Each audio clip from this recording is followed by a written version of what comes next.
And we're back after a brief break, and I want to thank our sponsors, River City Hospice, 882-5900, Hope, Dignity, and Love. It's got to be hospice. If your loved one has Alzheimer's, if your loved one's had a stroke, if they have terminal illnesses that involve the lungs, the kidneys, the heart, you need to pick up if you have questions for 882-5900. Hospice, it's not what you think. We've got testimonials out there of people saying, thank God for hospice. Nurses' aides that came out there and helped out. The nurses are always there, and they took the home care right inside our home, all the health care in our home rather, and it made us feel loved. So it really is Hope, Dignity, and Love. Call Janet Montaigne and her crew, 882-5900, and Vasquez Flores Home Health, especially for you ladies and gentlemen out there who want to start a career in healthcare. That's where to start. 881-9922 to take care of the elderly and to be a provider. 881-9922, backed by over 20 years of experience. Priscilla Vasquez can look at it as an RN and see if you can help those elderly and you qualify.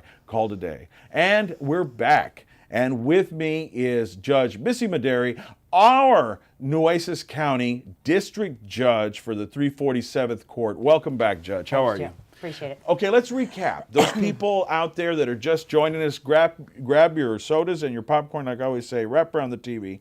We were talking with this judge about how the appointments by the governor work and how she personally got appointed. We also talked about some of the programs, and we gave a little preview of what we're going to be talking about, but let's jump into that. Let's talk about your suggestion box first, because I know a lot of people are mad about the jury system. They are. When I pick a jury, I say, you've done everything you can to try to get out of it. Some of you, because you have what? You have a sick child. You have an elderly person that's sick. Your boss is going to be breathing down your neck. So what do you do about all these people? But we have the greatest jury system in the world. What do you tell them? We do. And I have to say, I mean, I truly believe that we live in the greatest country in the world. Without people willing to come in and sit on a jury, our system would fall apart. So how do we make it better? Because what we're doing right now is we're bringing people in on a Monday, and I mean, we all kind of jokingly call it cattle call because that's what it is. There are 500, 600 people that are sitting downstairs, and they sit there for 3 or 4 hours waiting because all of the judges are asking them to come up at the same time, and the system is not able to assign them quickly. And so they're waiting 3 or 4 hours downstairs. And I've been a juror, so I get that. I understand what it's like to be down there. So what we're doing as the district judges and the county judges, Judge David Stith also started it, we are meeting with local attorneys, and what we're trying to do is get a better system. And that system is starting with online jury, not selection, but online enrollment. And what you do is you get your jury summons, and then you will go online. And eventually what you'll be able to do is you'll be assigned to a jury, and they'll call and say, you know what, Joe, you are on Judge Medary's panel report Monday at 9 o'clock in the morning. You come in, and immediately I'll send the bailiff down, and you'll immediately pull that panel up. So it saves you time. It saves taxpayer money, in other words, because a lot of times we bring in jurors and the cases go away and we don't end up using the jurors, and the county pays for it. You know, the taxpayers pay for that. So this is a great system right now, because what we're going to be able to do is have that individual be assigned to an actual panel. Go to Judge Medary's court, go to 347th District Court, 9 o'clock on Monday. The pre-trials will be done, the lawyers will be ready, they'll come upstairs and they'll immediately start selection. Well, and that's fantastic. And the hidden cost, too, the economic reality of it is, you know, I'm affiliated with a company that has hundreds of people working for them. If they could call for jury duty and they're sitting around for 4 hours, many of these people, their patients that they go take care of are hinging between life and death. They're sitting there, and so you're thinking the employer is losing out on money. The patient is losing out on care. And this is just one industry. And then the other thing is they're there at the courthouse, and then most of them say, they didn't pick me. And Right. then they go home. And not only that, but the parking lot is full. I mean, there's nowhere to park. It's just, like you said, it's a cattle call, and people don't really know what's going on. So let's break it down a little bit more. You talked about how we're going to ease that online, and most people are online. But the typical jury selection, and you've tried over 150 cases, walk the public through a little bit what to expect if you're called as a juror or a potential juror.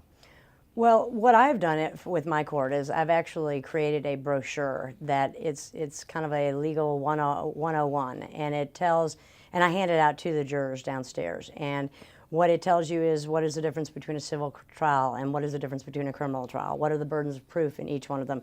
When you hear a lawyer say objection and the judge says sustained or overruled, what does that mean? So it kind of walks you through what you're going to be doing and what the voir dire process is. And voir dire is a fancy Latin word for jury selection. I'd like to see you load that up on your Facebook page. Yeah, that's a good idea. I think I will. And that way people can go and click on it. Yeah, and so what we've done is I give that to them in the very beginning, and I actually personally walk down as soon as my jury is I've got 60 or 80 jurors coming in every Monday. So as soon as they're ready and I get a call from the jury room, I actually personally go down and introduce myself to the jurors, and I hand them out.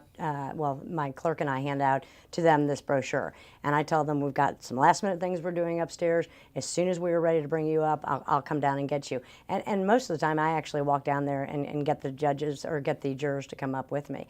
As soon as they come up, they're filed into the room. As I said, we usually have 60 to 80 of them, so there's a lot of jurors. The bailiff gets them all in order by number, and as soon as they are sitting down, the lawyers know, especially in my court, be ready to immediately start voir dire, and so that's what we do. It's a long process, though, because you have a general voir dire where you ask general questions, as you know, and then you go into the specific, individual voir dire. And those are the ones where the lawyers on both sides, obviously, whether it's a civil case or a criminal case, the lawyers on both sides are trying to weed out the individuals that they think will not be fair and impartial. And so as a judge, you would listen very intently all the way through, because there are some jurors that might be perfect for a, DWI trial. Other jurors, we had one, I had a felony DWI case. Actually, it was an intoxication assault case. And we had a juror that said, I cannot sit on this case. And we were kind of saying, why, and she said, I can be on any other case. She said, but I, had a nephew that was killed by a drunk driver. I cannot sit on this kind of case. And so that's what we do when we go through our specific individual voir dire. But it takes a long time. It takes 3 or 4 hours to select a jury. Yeah, and those are the uncomplicated cases, as you've sat on, right, which you're one of the very few judges who's actually tried capital murder cases.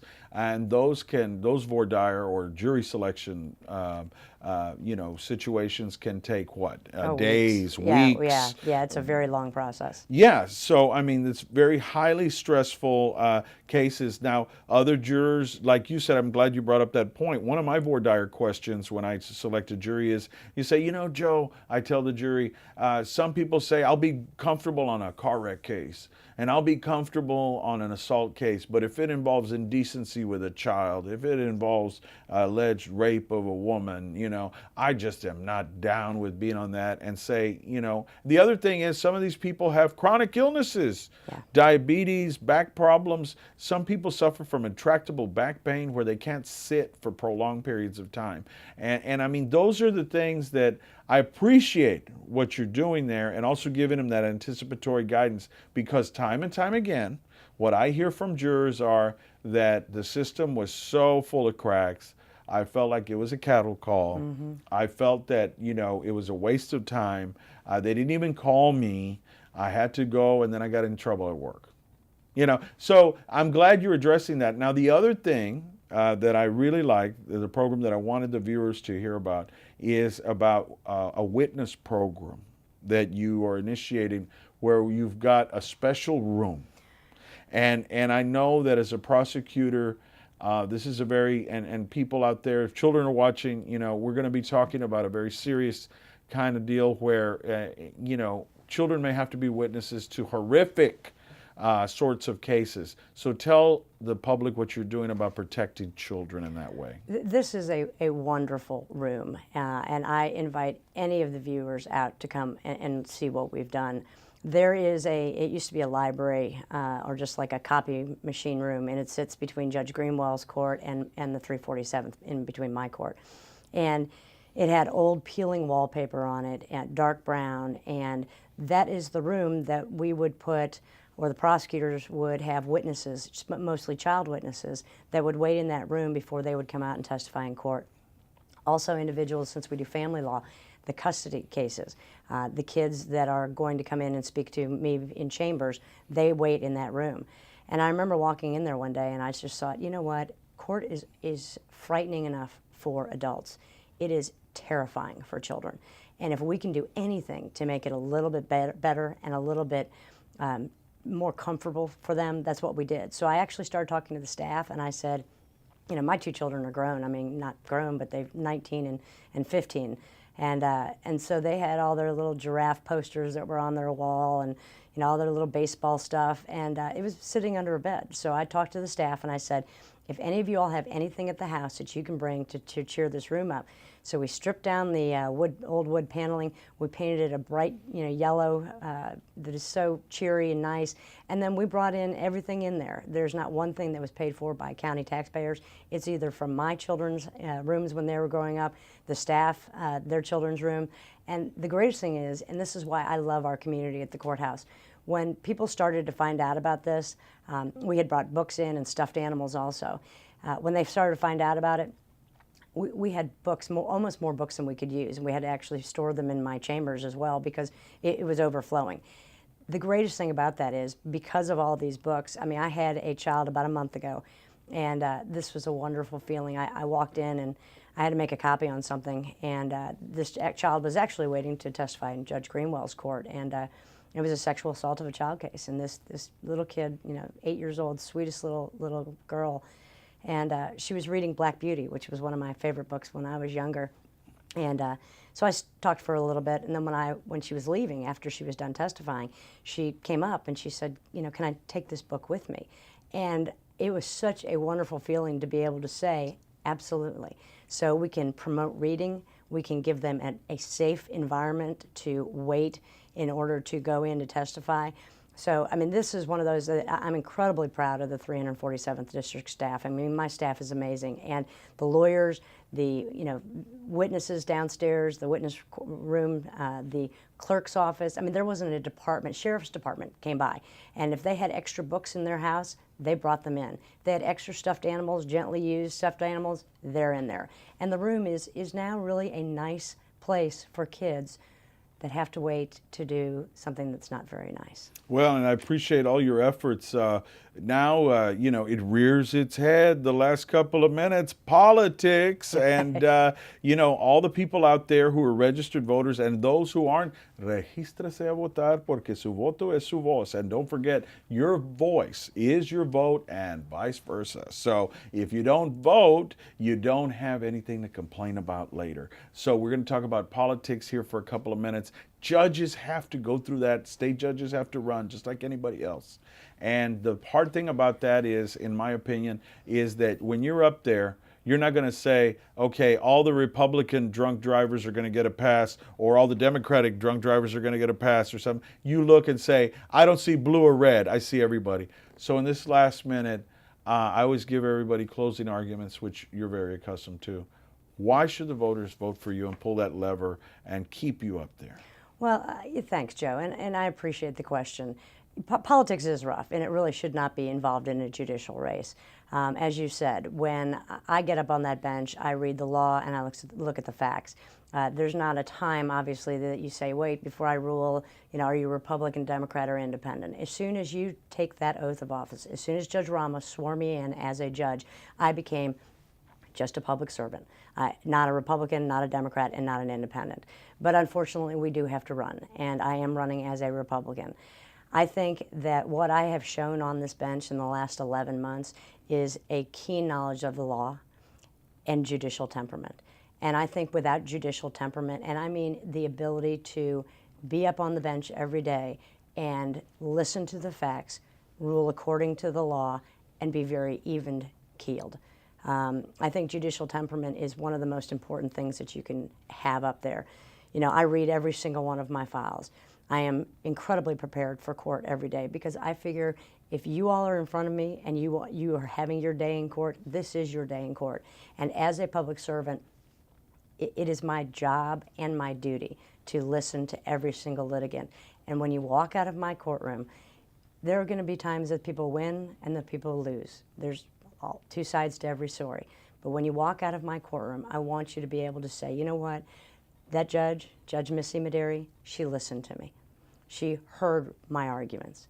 And even if I won or if I lost, as soon as I walked out of that court, that they know that they have been treated with the proper respect that is the most perfect and most important thing that our citizens deserve.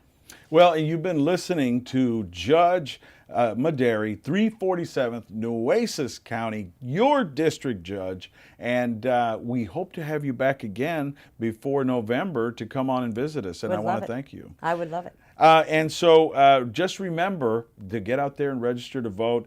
Dave's going to be at DM Productions, going to be putting that out there to make sure you get out and vote. We're going to be encouraging everybody out there to register to vote, and it's very vital. It's very important. Please get out there and vote because your vote is your voice, and we're asking everybody to get involved. So this is Joe Flores from South Texas Crossfire. You have been watching and listening to Judge Missy Medary of Nueces County, District Judge, 347th District Court. Thank you, and God bless.